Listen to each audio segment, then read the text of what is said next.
રાજકોટના ખેતલા આપા મંદિરમાંથી 52 જેટલા સાપ મળતાની સાથે જ ફોરેસ્ટ અધિકારીઓ સતર્ક બન્યા છે અને તેમના દ્વારા આગળની તજવીજ અને કામગીરી હાથ ધરાઈ છે. રાજકોટ સહિતના વિસ્તારોમાં વન્ય પ્રાણીઓને લઈ અને ગુનેખોરી અટકાવવાના ભાગરૂપે વન વિભાગ સક્રિય થયું છે. રાજકોટ વન વિભાગે આ માટે શરૂ કરેલી કાર્યવાહી દરમિયાન માર્કેટિંગ યાર્ડ પાસે આવેલા ખેતલા આપા મંદિરમાં ગેરકાયદે રાખાયેલા શેડ્યુલ 1 ના 52 સાપ શોધી કાઢ્યા છે અને મંદિરના મહંત મનુ મણિરામ દુધરેજિયાની ધરપકડ કરી છે.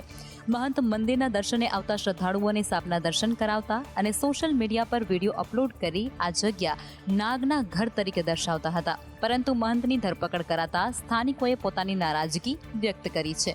અહીંયા કોઈને સાપ કાઢતો નથી. નાના છોકરા અમે કે આમ નાગપાંચે અમે દર્શન કરવા આવે, શ્રાવણ મહિના દર સોમવારે અમે દર્શન કરવા આવીએ છીએ. હજી લગી અમને કોઈને કાંઈ વાંધો નથી. જે પ્રકારની કાલે કાર્યવાહી થઈ છે, આજે અમારે 40 વર્ષથી છે, લગભગ બધાને ખબર છે. રત્ન કલાકારોના બાળકોના શિક્ષણ સહાયના 26,000 ફોર્મ રદ થયા. છેલ્લા 5 દિવસમાં સુરતમાં 1,000 RTI અરજી. ગુજરાત સરકાર દ્વારા રત્ન કલાકારોના બાળકોના શિક્ષણ માટે જાહેર કરવામાં આવેલા સહાય પેકેજના 26,000 જેટલા ફોર્મ રિજેક્ટ થયા છે. ત્યારે સુરતના રત્ન કલાકારોએ માહિતી અધિકાર અધિનિયમ 2005નો સહારો લઈ જાગૃતિ અને લડતનું શંખનાદ ફૂંક્યું છે. ડાયમંડ વર્કર યુનિયનના નેજા હેઠળ છેલ્લા 5 દિવસમાં જિલ્લા ઉદ્યોગ કેન્દ્રમાં 1,000થી વધુ RTI અરજીઓ દાખલ કરવામાં આવી છે. રિજેક્ટ થયેલા ફોર્મ પાછળના સાચા કારણો જાણવા અને ગરીબ તથા જરૂરિયાતમંદ રત્ન કલાકારોને ન્યાય મળે તે માટે યુનિયનની માંગ છે. ખાલી 5 જ દિવસની અંદર 1000થી આસપાસ અમે RTI જિલ્લા ઉદ્યોગ કેન્દ્રની અંદર નાખવામાં આવેલ છે અને હજી અભિયાન ચાલુ જ છે. અને રત્ન કલાકારો પોતે જાગૃત થઈ અને કેમ એનું ફોર્મ રિજેક્ટ કરવામાં આવ્યું, એના માટે કયા અધિકારીએ એ ફોર્મની ચકાસણી કરી છે.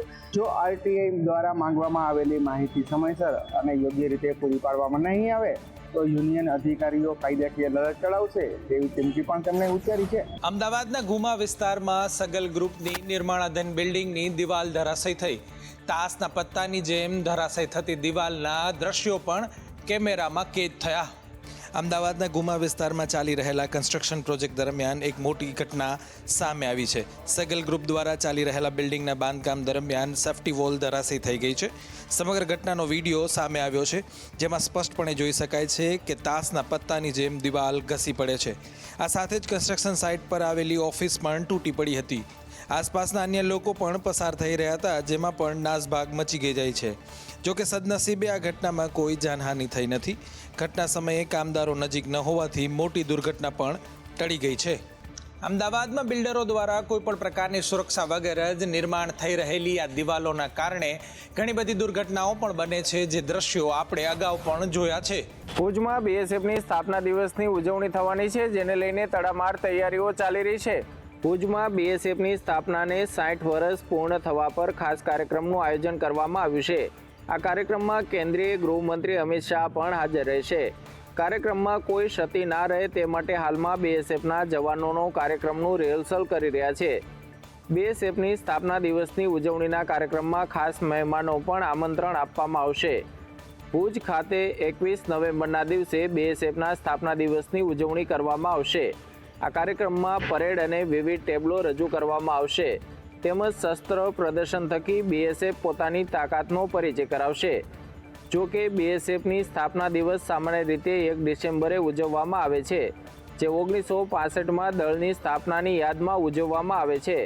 પરંતુ ઘણીવાર મુખ્ય પરેડ અને ઉજવણી નવેમ્બરના અંતમાં કરવામાં આવે છે, જેનો ઉદ્દેશ દર વર્ષે દેશભરમાં વિવિધ સ્થળોએ જનજાગૃતિ કેળવવાનો અને સરહદી સમુદાયો સાથે જોડવા માટેનો છે. આ વખતની ઉજવણીમાં 6 દાયકાની સેવાની સાથોસાથ જવાનો પોતાની વીરતા અને બહાદુરીનો પરિચય કરાવશે. ભાવનગરમાં થયેલી ટ્રિપલ મર્ડરની ઘટનાને લઈને રાજ્યભરના લોકોમાં રોષની લાગણી જોવા મળી રહી છે. સુરતમાં આ ઘટનાને લઈને રબારી સમાજે કેન્ડલ માર્ચ યોજી હતી. ભાવનગર ખાતે બનેલી હૃદય કંપાવનારી ટ્રિપલ મર્ડરની ઘટનામાં મૃત્યુ પામેલા નૈનાબેન અને તેમના 2 માસૂમ બાળકોને શ્રદ્ધાંજલિ આપવા અને આરોપીને સખતમાં સખત અને ત્વરિત ફાંસીની સજા થાય તે માટે સુરત રબારી સમાજ દ્વારા એક વિશાળ કેન્ડલ માર્ચનું આયોજન કરવામાં આવ્યું હતું. ભાવનગરની ઘટનાને સમગ્ર રાજ્યને હચમચાવી દીધું છે.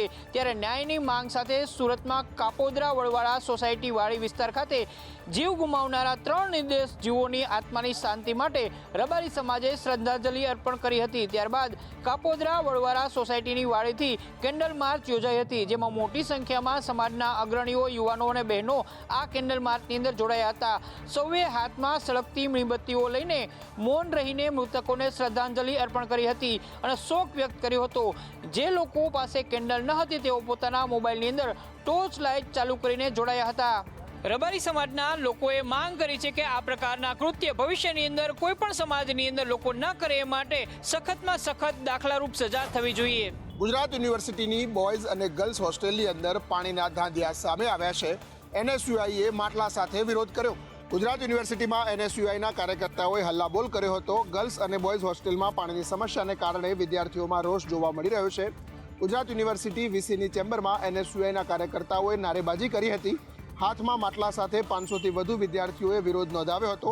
સાથે હોસ્ટેલમાં 24 કલાક પાણી આપવાની માંગ કરવામાં આવી હતી. મુખ્યત્વે એ પરિસ્થિતિ આવી રહી છે કે બપોરના સમયે અને રાત્રિના સમયે પાણીની સમસ્યા આવે છે.